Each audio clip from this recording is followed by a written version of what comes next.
You actually talked about that in next episode. Let me start that just section. Yeah. Just gonna do that. So I Yay, you're here. Welcome to How to Be a Grown-Up with CK and GK. Let's get started.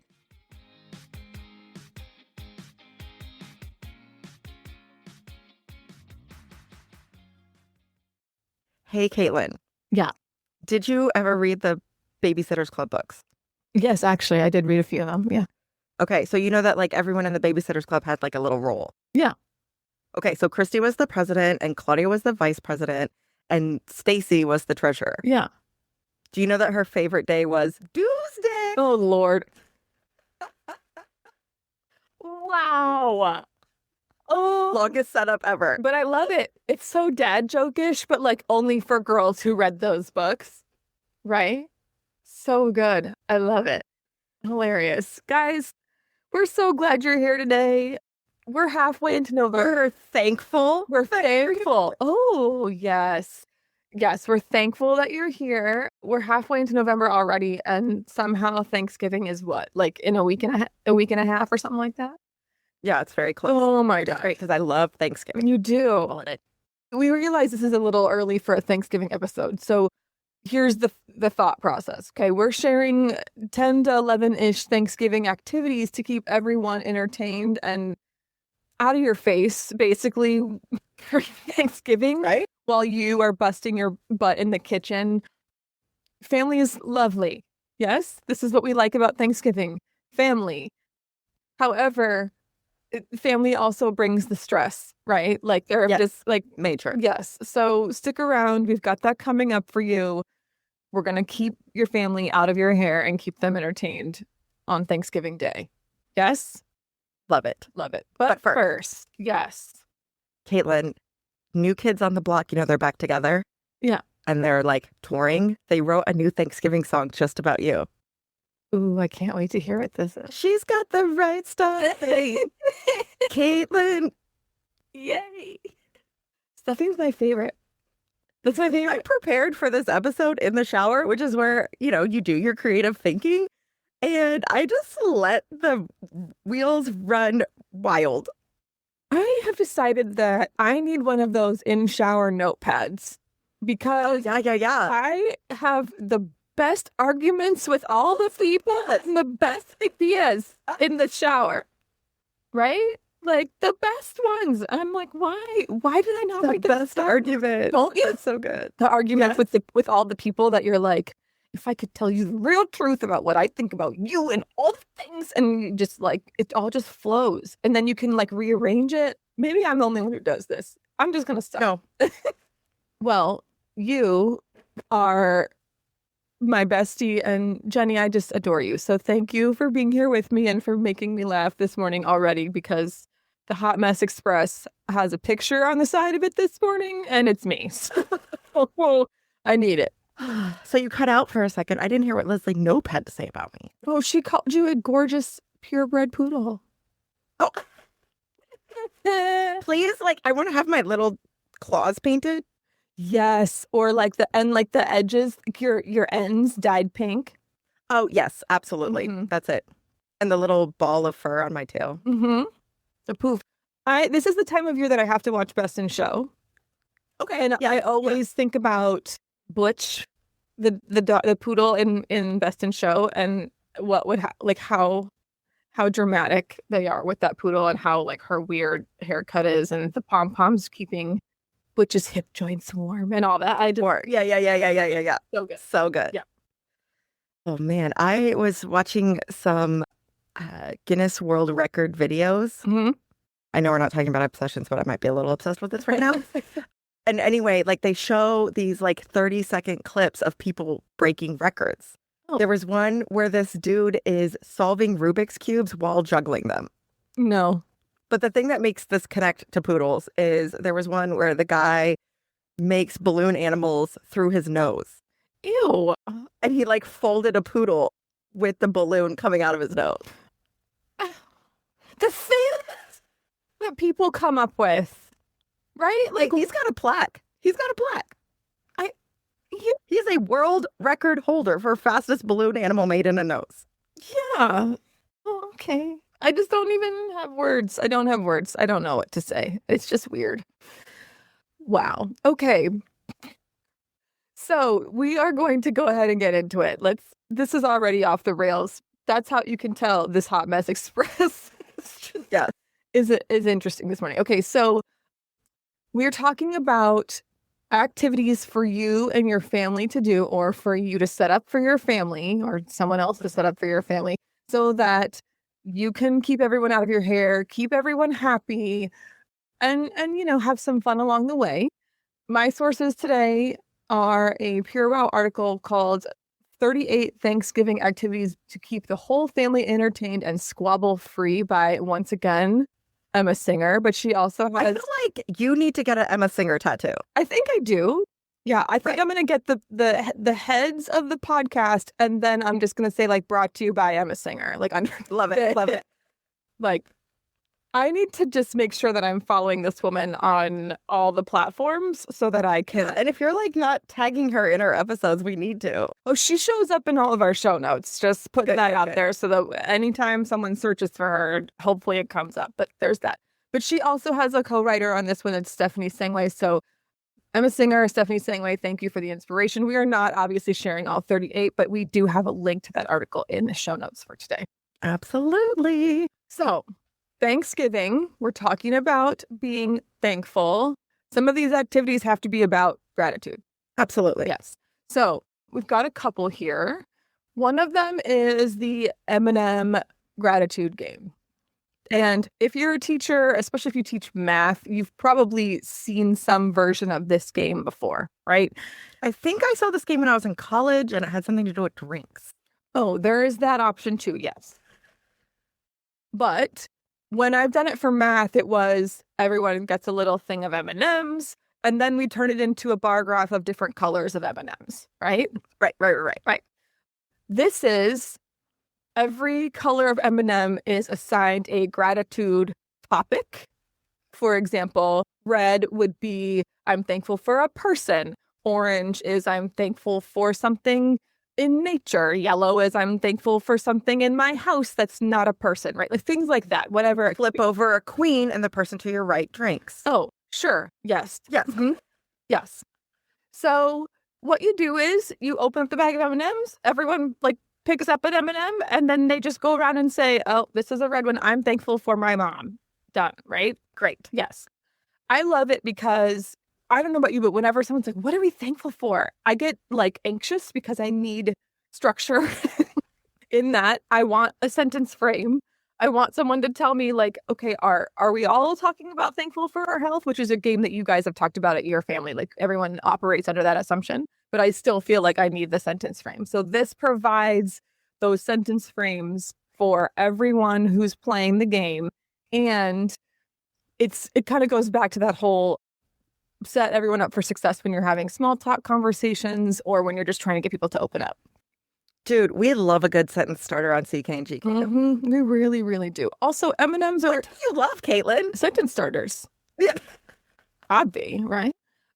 There's also, just so you know, you don't have to make this up for yourself. If you're struggling to come up with what the color should be, we've got a link to this exact activity in the blog post for this episode. And there's printables that you can just grab for yourself. But you could just make it up if you wanted to. That's fine. And M&Ms are always a good bribe for kids. So just putting that out there.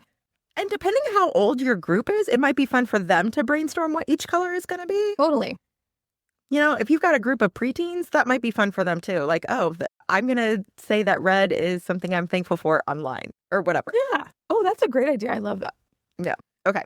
The other one about gratitude is a DIY family gratitude tree. Now, this requires a little bit of prep on your part, so just putting that out there. That's why we're doing this episode a week before Thanksgiving, so that you have time to prep it if you want. But what you're going to do is you're going to tape a brown craft paper tree trunk. Go find a template online, trace it. Don't worry about making it whatever. You can do it with a cardboard that you have in the house, because we all know I love to save a good box. You never know. You hit 35 and you start saving boxes for whatever reason. So you could use a box. paper bag. Oh, Caitlin, Doesn't matter. you know, when we moved to Japan in the early 90s, my dad bought a piano before we even had a house. It's the same piano that he's been like watching his whole life and he's always wanted, whatever. So he buys this piano. And of course, my mom's like, what are we going to do with the piano? We don't even have a house yet. She's like, oh, no. It'll get delivered once we have a house. And so the piano comes in this giant box that is like the size of a coffin. Oh my gosh. My dad gifted me that piano when I bought my first home in 2008 in the box. Yeah. You got to save the box. 17 years. He kept this box. This is why millennials have a problem throwing away iPhone boxes. Just put that out there. Oh, dude. Yes. Yeah. So you're going to make a brown or... Oh, that's right. We're making a tree. Right. We're making a tree. We're making a tree. And then just make some leaf cutouts. Also, you can make these out of... You can just print out leaves from the interwebs and cut them out or whatever. It's fine. I am hearing you say, you can make this, but I am replacing that pronoun with she, and passing it off to my 12-year-old. Yes. I'm saying, we're going to do this tree. Abigail, you need to make this tree and leaves for everyone. Oh, it's a really good hyperfixation project for ADHDers too, putting that out there. So you're going to have these leaf cutouts. You're going to have your tree up on some place that you don't mind people taping to. And what you're going to do, think like a wedding guest book. Everyone's going to write something that they're thankful for on the leaves, and then they're going to tape it to the tree. And it's going to look like fall, and it's going to be pretty and nice, and it's something you could take a picture of and save for another time. I used to do an activity similar to this with my students. I had this big, like, kind of vinyl tree that not vinyl, like cardstock tree that I laminated so that I could put tape over it over and over and over again. And I had it on I was in a corner classroom, like the end of the hallway. And so I wrapped the tree kind of around the corner wall.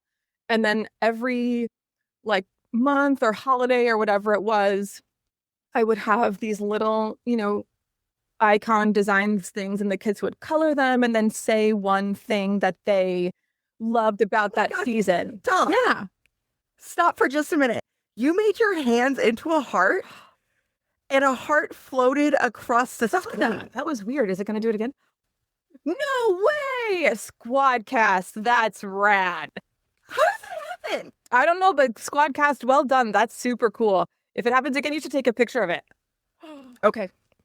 I used to do this with my students. It was super cute. And my administrators loved it. They absolutely loved it.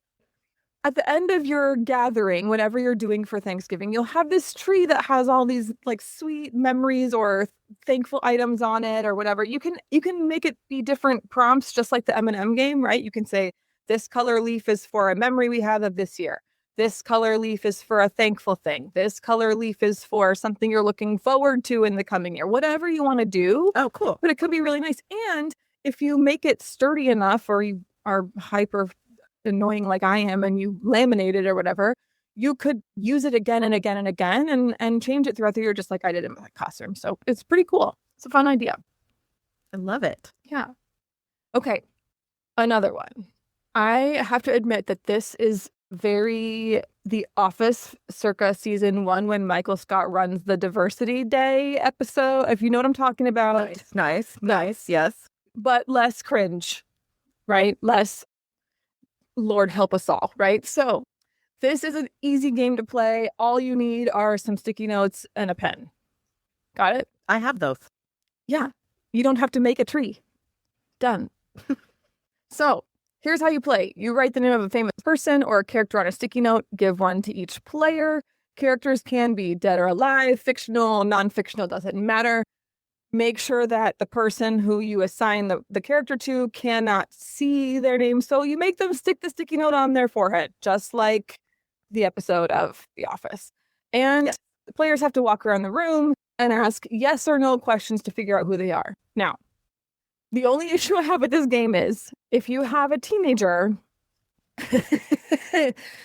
and you have people of much older generations, you might get some weird TikTok stars or whatever. So just maybe you write the name out in advance and you ask for some suggestions from everyone. Right, But right. then you don't participate and you give everyone else a sticky note. And that way they're all doing it. You just get to laugh while you're making pies in the background. Right? There you go. Yes. Okay. That's a fun one. Really easy icebreaker. You give me one. Okay. So I have one that's like, how well do you really know your family? Because at a lot of these holiday events, not just Thanksgiving, but, this, as we said last week, the most wonderful time of the year, you might be getting together with people that you haven't gotten together with since maybe last holiday season. And it could be a little awkward, especially for your kids who don't necessarily remember these people. Oh, I'm thinking like, Christmas Vacation when Audrey and Russ are like, like just cringing from their grandparents, like all over them and just how uncomfortable they are. That's what I have in my head right now.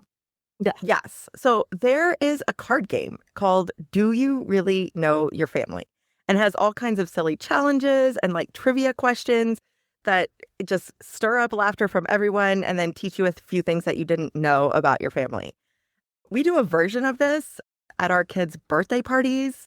We will be like, who knows Kit best? And so I'll ask him some questions beforehand and then everyone has to like answer questions about him. But again, that requires a lot of prep on my part. This is something that you can just like get in a box, which is why, again, we're telling you this in advance. Right. All about the getting like as much done in advance kind of thing. But also like if I don't have to prep it, I am very much a throw the money at the problem kind of person. So that sounds great. I love it. I have a link to that game in the show notes if you want to just take a look at it. You can find it on your favorite A to Z store. So easy. Love it. Okay, this one's for me. We all know I love a good puzzle. In fact, I love a puzzle so much. Oh my God. To buy a table. Guess whose pumpkin puzzle still isn't done? This girl's. Okay, so if you are looking for a low-key Thanksgiving activity, this is one where you set it up off to the side of your space and you just leave it there. Now, if you're me, you grab a glass of wine and you sit in front of the puzzle most of the day once the cooking is done. However, this could be a great way to wrap up your day too, right? So you just put the puzzle on the coffee table. Everyone's having their food coma. Some people are watching football games. But it's a way to like kind of calm everyone down and you give someone something to do with their hands that isn't necessarily doom scrolling, although it is also a great way to keep people who cannot shop after Thanksgiving entertained, right? So I will tell you, like, I am not a puzzle person. I'm not against puzzles, but like when I'm thinking of entertaining myself, I never like, puzzle. But when there is a puzzle out, I'm in it. Yeah. That's exactly what I'm talking about. It's the weirdest thing. It's the weirdest thing. Like it does become social and you're like, okay, let's all do this puzzle. Right. I don't know why. It's like weird. Do you watch New Girl? Have you watched it before? I have not watched New Girl. Oh, okay. You need, first of all, stop what you're doing. We're canceling this episode.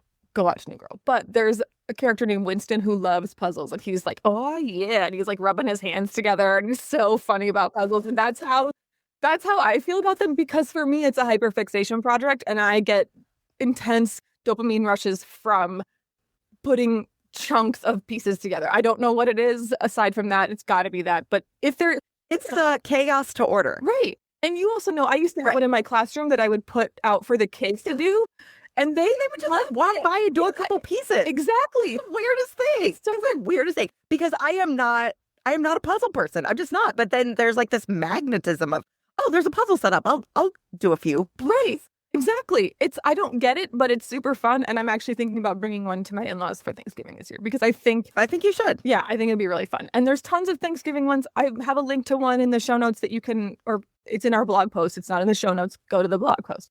But I have a link there if you wanted like a very traditional like turkey one. But there's tons of other. Just put out any old puzzle. Nobody cares. It's fine. Find one from your attic and throw it out there. People are going to do it. Don't worry about it.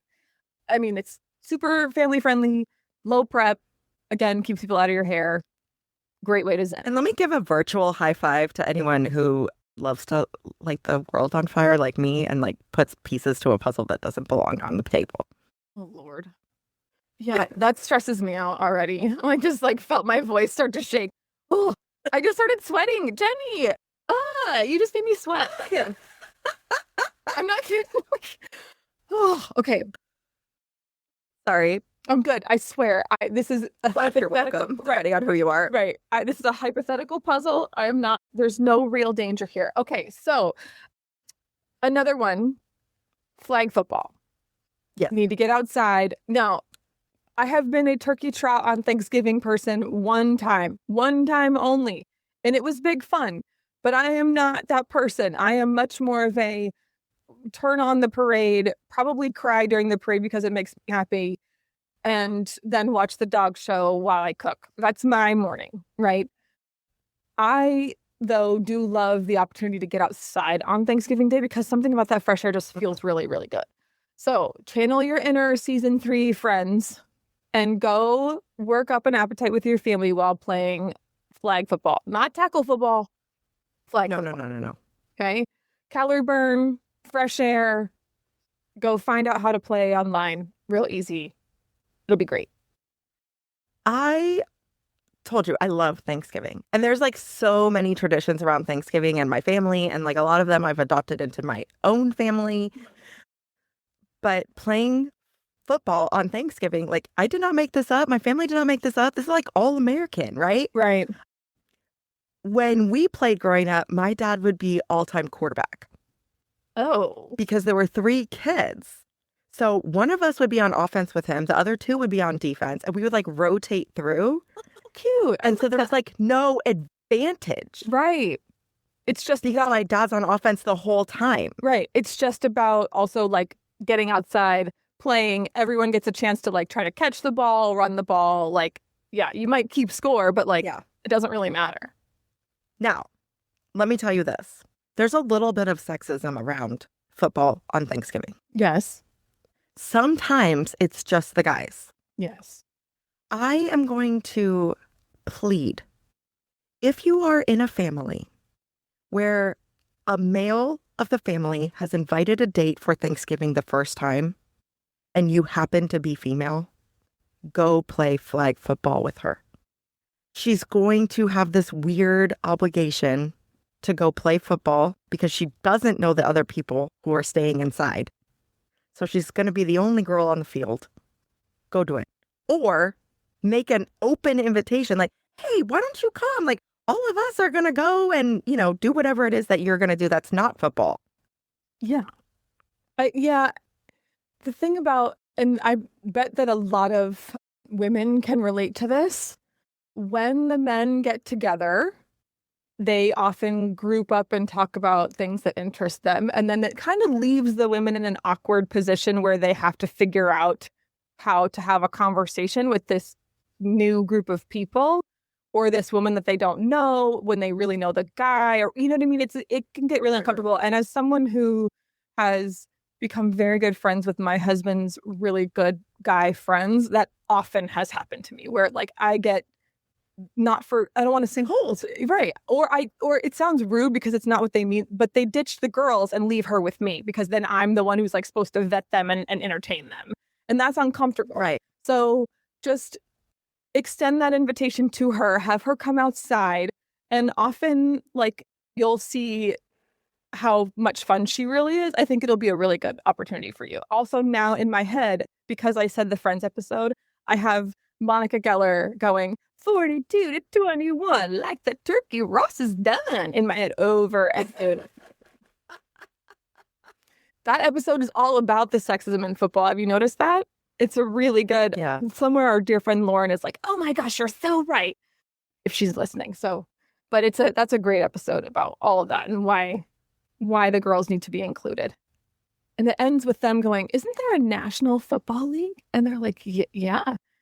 And it goes, oh, they play on Monday nights. And then Rachel goes, oh, shoot, I work on Monday nights. Like, that's the reason that she's unable to participate in that. She's also not available on Sundays. Right. She's terrible. She'll never make it. Okay. So those are mine. Those kind of encompass some of the personal ones I do too, but I think this year I'm going to change it up and do one of those. I know you love Thanksgiving so much. I feel like you have something to offer here that's not an art. I love Thanksgiving so much. Okay, so we did already talk about like the gratitude thing. That is my number one reason I love Thanksgiving is in my family and my extended family, right? Like we did it as a nuclear family, like my parents and my siblings and I, but it has expanded and now we're this big group and we still continue to do it. We sit around the table and we say what we're thankful for. Yep. And it's coming, Right. right? Like you come in saying, okay, I'm going to have to be thankful for something. And we do, like you said, we kind of have this like understood rule that like, you don't have to say family or health or financial well-being. Like we are very fortunate to have those things and we all assume we're thankful for them. So you can go beyond that. Mm-hmm. I love that. I love the practicing of gratitude. I really enjoy the Thanksgiving season and like thinking about what I'm going to say. Oh, that's so nice. I love that. Yeah. Again, it's like we're not being put on the spot. That's why I love that M&M game because some of them can be frivolous. Like, what article of clothing are you thankful for this year? Exactly. Name like that. Right. We always take a walk between dinner and dessert. Good. We walk the dogs. It is a short walk. It is not like, oh, we're going to go do a 5K. I have done the family 5K. I have done it many years. I have run it. I have walked it. We've done it. I've seen the memes that say, like, don't marry into a family that does a 5K on Thanksgiving. Yeah. Like, I get it. It's great. And when the weather is beautiful, it's a really cool way to kick off the day. But this is a very mellow walk. This is like trying to digest your food and make room for dessert. Dessert, which, by the way, in my family, you can order a piece of pumpkin pie or a piece of raspberry pie or a piece of rum cake or whatever, or you can have the classic family order, the sampler, at which point my mom will give you a slice of every piece of dessert on your plate. Can we talk about raspberry pie for a second? Don't know why this never occurred to me. I have never heard of raspberry pie in my life. Is that a thing you guys normally do? Okay, yes. So for those of you who like love computers, I know Raspberry Pi is like a thing. Okay, so we're moving that aside. We're not talking about computers. We're not talking about programming. We're talking about a dessert. My mom makes this raspberry pie that, oh my gosh, I'm closing my eyes. My mouth is watering just thinking about it. It has a meringue crust that has like Ritz crackers in it. And I know this is weird, No, but the it's salt. super crispy and chewy. Yes. And then raspberries on top of that and then whipped cream. Way. Oh, yeah. So it's not like a baked. It's not a baked pie. No. It's like No. a cold The crust is baked because it's like a meringue. Yes. Yes. And then the raspberries go on top and it like sits in the fridge for a little bit. So the meringue gets kind of soft and chewy on the top and then still crispy and delicious on the bottom. Oh, I was picturing like a baked fruit pie and I had never raspberries like are so crust or whatever. Right. Raspberries are so soft and juicy. Yeah. I was like, how do you do that? So I'm not the biggest pie person. Like something about the texture. I love the flavors, but the texture of the fruit really, really gets to me. So I've never been a big pie person. However, I do make like more custardy based pies. So our dear friend Angela gave me a recipe for her chocolate pie that I make every year, and I use an Oreo crust, and that's really, really good. And then I also make a pumpkin cheesecake usually because pumpkin pie is not a big thing in our family. So I make a pumpkin cheesecake, but I also make a pecan pie, which is my absolute diehard favorite. But I put Heath bar bits in the mix. So it's like, I've heard you say that. Oh, it is the best. Caramely. And it's already got like the base of pumpkin pie, or not pumpkin, I'm sorry, of pecan pie is Caro syrup. It's corn. So it is so sugary, but it's also got it's just got a good crunch to it. And it has that like toffee flavor that goes along. Oh, it's so good. Just a hint of chocolate. And well, there's no chocolate bits. It's just the Heath on the inside. Oh, the Heath is just the inside. It's just the inside. Yeah, it's really, really breaking up candy bars. No. You can buy Heath bits that are just the inside pieces, and it's like little crunch. Yeah, they kind of look like grape nuts. In 2023, and you are living in 30. Right? They look like grape nuts. That cereal. They're about that size. I really did. 3023 minus, 1,200. A lot. Yeah. But That's really funny. now we've digressed again and we're once again off the rails. If Yeah, anyone fine. wants these recipes, will you please just DM us because I'm sure we will send them to you. Maybe I just make a separate blog post of like, these are my recipes that I like. Oh, I love it. I love it. I will send you my Yes. what we call sweet potatoes, but it's really like sweet potato pie filling as sweet potatoes. Yeah, that sounds. Yeah. You know, I'm not a potato person, but I would eat it. Yeah. We keep the dairy farmers in business at Thanksgiving in my family. Okay. So you got the sampler. So the other thing is, this is like my rule. I do not do a kids table, and really at any event, I do not do a kids table. I try instead to think about like who is going to bond best, and sometimes that might actually be kids, Right. but sometimes it's not. And so I try and set up tables around the space that will allow for those natural groupings. Like, for example, in John's family, Abby is only coming to half the events, right? Like, she splits her time between us and her dad's family. So when we go to John's extended family events, Abby's only there half the time. So imagine if you only see people every 2 years, like how distant that can feel. Sure. But there are a few people in that family with whom she's really bonded. Yeah. One of them is John's uncle. And it's like, okay, so we make sure that we sit at their table Yeah, that's great. I love that. because they have a good connection. So let's do away with the idea of kids' table and just set a lot of tables and kind of let people naturally decide where they're going to be. And maybe it turns out that like, oh, all you guys are 4. You might want to all sit at the same table because you're 4. Right. But maybe this 4-year-old is much older and really wants to hang out with the 8-year-old. Who knows? Love it. All right. And then the last one, this is not mine. This is something that I heard of from another family that I think is so cool. This matriarch has a tablecloth that they use every year at Thanksgiving. And when you sit at their Thanksgiving table, you get to sign your name where you sat. Oh, how sweet.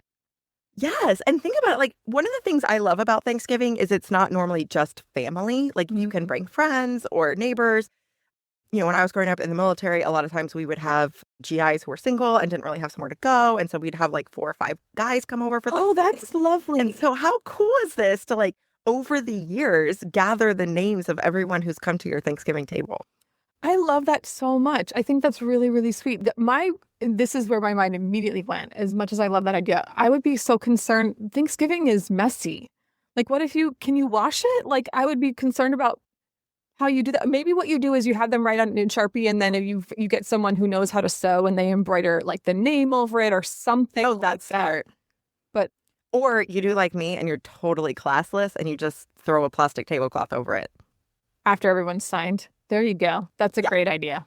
There you go. But I'm the person who throws a blanket over the couch, so it's fine.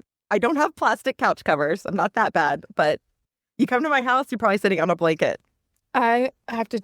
We'll talk about this in another episode, but I have an obsession that's related to that. I got it. Oh, okay. Yes. Okay. So speaking of obsessions, let's take a quick break and then we'll talk about them. Yes.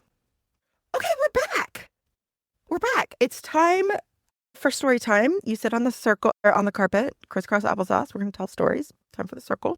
Yay. First thing we're going to do is talk about current obsessions, which mine already goes with what we've been talking about. If you haven't been listening to the first half of the episode, let me update you. I love Thanksgiving. And so we are deep into the Thanksgiving season. Yes, it is a season. It is not just a day. We do not start Christmas on November 1st. We start Thanksgiving. However, the day after Thanksgiving, please bring all the Christmas. It's totally fine with me. But my current obsession is asking people what their favorite Thanksgiving food is. Ooh. You have probably heard me say this on the show before. I love doing this because, number one, most families celebrate some version of Thanksgiving, Mm-hmm. right? This is a pretty, as I can see it, inclusive holiday. It's not a religious holiday. It is a national holiday. So It is an American holiday. That means that if you want to participate in it for whatever your background is, you totally can. And I also love when expats go overseas and celebrate it there and then bring in people to talk about. I love it. Within the history of it, I understand the history is problematic. However, Oh, sure. but I do love But if we can say like what Thanksgiving has become now, it. Yes, I love it. generally inclusive. Mhm.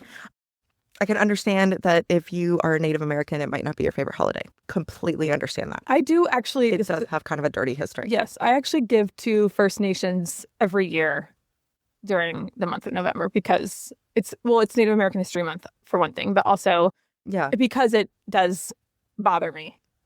It helps me. Right. Yeah. Totally helps get me that. feel better. That's nice. Yes. That's Thank you. And you know what? That is the way you help. For it doesn't matter what cause. Right. You got to open your wallet. A tweet doesn't work. Right. Actually, you know what? Yeah. I'm gonna put a link to them in this show notes so that you can do it too if you want. But this is the one I go to. Okay. Okay. Anyhow, I love asking people what their favorite Thanksgiving food is. You normally get like a whole body response. Like there's a little bit of a smile, they perk up a little bit, and they're going to tell you a story. It's never like, oh, my favorite Thanksgiving food is green beans. They'll be like, oh man, my grandma, she made these green beans and she would like put a little bit of bacon in them. And then she would put them in the oven another time. And they're like, put those little onions on top. And I'm like, ew, I don't even like green beans, but I would eat that. How excited you are. And like, oh, that sounds great. And it's this idea of like food is love. And so asking that question, a lot of times you get a little story and it's a chance for someone to share a Thanksgiving memory or something about their family. I really love that question. So that's my current obsession. That's a great one. I also love that as it's a good icebreaker kind of question. It's a really good small talk question, right? Because it's like, it is. It's like are you close to your parents? Or like, where'd you grow up? Or, you know what I mean? It's like one of those things where you can use it as a default and people will really love it, especially this time of year. Okay. Mine is I was just going to say, like, it's also really fun to ask in March. Like, so random. Thanksgiving food. Wait, what? Yeah. Okay, I'll go with it. Sorry, I'm just already excited. I'm just still thinking about my own mashed potatoes. No big deal. Okay, so mine is not so much an obsession as it is, maybe it is, as a way that I have started to ease my anxiety during the day. So I feel like those of us who have anxiety might be able to use this. I took a cue from my dear friend Elsie, who and my other dear friend Alma, who I work with, and they have walking pads for their at-home office setups, and they are constantly walking during the day, like constantly walking. And this is like an under-desk treadmill. Under-desk treadmill, yep. And I got one. I was thinking of like the power pad, like throwback from. Like, what is a walking pad? I am so excited to know about this. No. Clearly, fitness is like not in my wheelhouse. Well, you have a job where you wouldn't know what that is. You're constantly walking around anyway. This is true. My job involves walking. Right. Like it's not. That's true. Okay. So I was for a while sitting at my desk too much, and I was having issues with my hamstrings and my glutes and my lower back, and it was causing pretty big problems. But the big issue was neck too, eh? Yeah, I had a little bit of that going. And you're looking down the whole time? Well, my computer setup is a little bit higher, so I tried to make it be even, but I still had some of that issue. So now I have this under-desk treadmill, this walking pad, and whenever I start to feel myself like get a little bit anxious and I have this like excess energy, I just go and get the walking pad out and I will walk like as I'm working. And I have gotten myself up to like 10 miles a day. Now I go for my walk in the morning too, right? So like, it's not just like I'm walking 10 miles on a treadmill, but I have really found that it's helping with my lower back issues. And it's also just helping me get some of that anxious energy out. It's a really good coping mechanism for me. And if you are someone who you work from home and you sit a lot, I would highly recommend getting some sort of desk riser and a way for yourself to walk during the day. Or if you can, take a break and go for a walk. But it does really help that anxiety when I know I have to be at my desk, but I'm still feeling like I have this anxious energy I need to get out. Like you're moving. Mm-hmm. Yeah. That's good. I like it. And it's meditative. Like there's something about the pace is the same. So there's like a steady sound that goes with it. There's a lot to it. Okay. You have a gem for me? Okay. I do indeed have a gem. Okay. So last week, I talked about this book that I had ordered only because of the review. Mm-hmm. The name of the book is The Unfortunate Side Effects of Heartbreak and Magic. And the review was Gilmore Girls meets Practical Magic. Now, some of you know that I was in a Gilmore Girls watch party group in college. Every Tuesday we got together and like had a different theme and we would watch the episode. When Rory turned 21, we had a birthday cake. Like this, Oh my goodness. we're big fans. Yeah. Oh yeah. The name of the Facebook group, to throw back to a time where you had a Facebook group for everything, was Gilmore Girls Night Out. It's kind of Adorable. I'm picturing like bachelor parties, like bachelorette bachelor parties. You know what I mean? How girls would like get together and watch The Bachelor. Yeah. That's what I'm picturing. Oh, how cute. Yes, that's exactly the same thing. I love it. And Practical Magic, one of my favorite movies of all time. I actually wrote a love spell when I was 13 and watched this movie for the first time. We have also talked about this show when It's a spell. we talked about Practical Magic and how much we loved it when you were doing like midnight dance parties with your daughter. And we did an episode where we talked about Stoker Channing a lot. And we talked about how much Like seven. yeah, she shows up like 4 times in the episode. It's wild. But we talked, so that was like, that's a throwback. That's almost like, it's like episode like 3 or 4. It's so early. So if you want to hear us, Yeah, it's way back. Practical Magic and wax poetic about Stoker Channing, then go listen. That's really funny. Okay, so the book arrived and I've started reading it. Okay. The book has recipes. What? For what? The main character owns a bakery. And so at the end of every chapter, there's a recipe for whatever she was baking in that chapter. Stop. That's amazing. Any good ones so far? Isn't it so great? And so there's one that's rum-soaked peach muffins, and I'm like going to make it this Oh, morning. yeah. Oh, man. That sounds amazing. And it's so funny because it like says what each ingredient is supposed to do for you. Like, oh, cinnamon is preservation or whatever. I don't know. But every single one of the ingredients also has some kind of magic to it. That's amazing. I love it. How fun. Okay.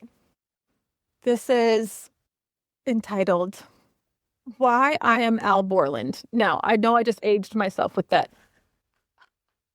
I don't care. I don't think so, Tim. Right. I am Al Borland, and here's why. Yesterday, and this is fresh, right? You know how it's Thanksgiving and that's when your garbage disposal chooses to crap out on you because of all the stuff you're putting down the... Oh, exactly. Yeah. Also, don't put oil down your garbage disposal. Bad idea. Freeze it and then throw it away. Or thank rocks. Ooh, yes. So that's kind of what happened to our garbage disposal. I have plants on the windowsill above the sink, and I think somehow they got spilled a little bit, and there were like chunks of soil and those soil rocks in my drain, like in my garbage disposal. And so my husband is running the garbage disposal, and then it just like clearly hits something, and then it just stops. And he was like, oh no, gosh, the garbage disposal isn't working. And he got pretty frustrated right away. And I was like, okay, well, hold on. You know, I go get a glove and I start pulling things out of the drain to see if I can see what's in there. And I can see the little like plant rocks. And I'm like, all right, well, it clearly got caught on something. And now we just have to figure out how to uncatch it. So I get everything out and it still won't turn on. And then like something occurred to me where I was like, you know how when your vacuum is spinning and it gets stuck on something like on the rug or whatever, or a piece of string, and it like, and it stops and you just have to turn it off, pull that thing out. Maybe you have to unplug it. And yeah. And then it kind of just resets itself. I was like, oh, I bet, well, is there a reset button? Like, I bet we could reset it. And immediately my husband goes and finds like where it would be. And I push the button and my garbage disposal turns back on. And I feel like, I feel like Al Borland because now I'm an expert at fixing the things. So if you ever need, the little button on your garbage disposal. I am wearing a flannel shirt. I will give you my flannel shirt. You deserve it. Thank you. I do love a good flannel shirt. I felt so smart. But a lot of people don't know that there's a reset button on their garbage disposal. So There is a reset button. If it's not working, but it's like, it won't even turn on. Like it's not like it's stuck. It's just, And you've already room handle in there and started up and it's not doing anything. Like, look underneath it. Look underneath there's probably it might be a little red button or like a little square button, a little black button. And if it's popped out, you just need to pop it back in. It's like your hair dryer when you hit the reset button. Yep. Or mine isn't underneath, mine's on the side. So it's just like with your hair dryer. So just mine's on the side. Yes. So just find that button and see if that does it, because then you're saving yourself a $142 plumber consultation fee. For them to come out and press the button for you. And you're like, great. And I'm telling you, if you are a plumber and all you've done is come out and press the button, please do something else to make it look like you did more than that. Don't just tell and then also say like, oh, hey, one of the things was I just pressed this button. But then also like, oh, but I also had to do all these other things. That's why it costs $142. Oh, whirling right over. All right. So while you are thinking about Thanksgiving and all the things that you are thankful for, don't forget to be thankful for our show. And the way you can show us is that you are 5 stars thankful. All those 5 stars. Tell your friends when you're sharing your gratitude. Maybe this year the thing you're thankful for is our show. Probably not. But like if we made it to the top 100, go ahead and say it. Mm-hmm. And make good choices. It's Thanksgiving. I don't make good choices when it comes to what's in front of me on my plate. So I don't think so, Jen. Bye. Bye.